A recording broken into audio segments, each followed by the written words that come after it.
Comment est dirigée une SARL? Bonjour à tous et bienvenue sur la chaîne Juris Business. Aujourd'hui, on va parler de la direction de la SARL. Déjà, notez que la SARL, elle est dirigée par un ou plusieurs gérants. Et c'est pas uniquement quelque chose qui est lié directement au fait que ce soit une EURL ou une SARL. En fait, le nombre de gérants va être fixé de manière totalement libre par les statuts. Si la société est conduite par plusieurs gérants, chacun va pouvoir engager librement la société. Le gérant va pouvoir engager contractuellement la société avec un créancier par exemple. Chaque gérant va avoir indépendamment le pouvoir d'engager la société dans un rapport contractuel par exemple. Par contre, il y a une liberté statutaire, les statuts peuvent tout à fait décider d'organiser complètement autrement la cogérance entre les deux gérants. Par contre, il faut noter que cette répartition des pouvoirs ne sera pas opposable aux tiers. Pour eux, la société sera engagée par tous les actes conclus par l'un ou l'autre, indépendamment de ce que disent les statuts. Donc ça veut dire que le gérant qui agit hors de ses compétences engage quand même la société vis-à-vis des tiers. En ce qui est de la nomination du gérant, il peut être choisi parmi les associés ou alors en dehors des associés. Contrairement à la SAS, le gérant doit être une personne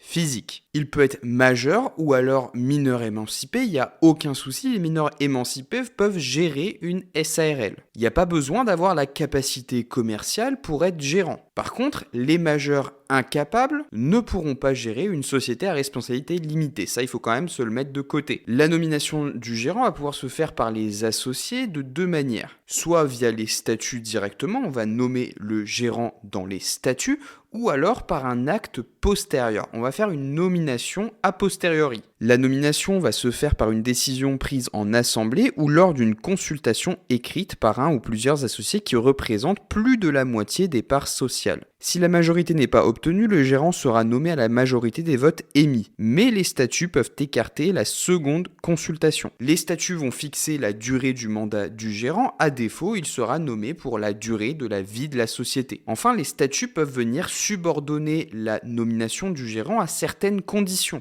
Ça peut être par exemple l'âge, on peut comprendre que l'âge soit quand même un critère extrêmement important pour diriger une société. Ça peut être aussi la qualité d'associé, on peut vouloir dire directement que seuls les associés vont pouvoir gérer la société parce que c'est quand même quelque chose qui peut être utile à la direction et à la gestion de la société. Si on connaît la société, on est beaucoup plus à même de la gérer. On peut aussi pouvoir dire voilà, je veux qu'il y ait un tel niveau de diplôme pour pouvoir gérer cette société, etc., etc. Bref, il y a pas mal de conditions qui vont pouvoir être adjointes directement au statut et qui vont venir conditionner le statut de gérant. Voilà, c'est tout pour cette vidéo, j'espère qu'elle vous a plu. Si c'est le cas, n'oubliez pas de vous abonner, de mettre un pouce bleu et moi je vous retrouve dans les prochaines vidéos.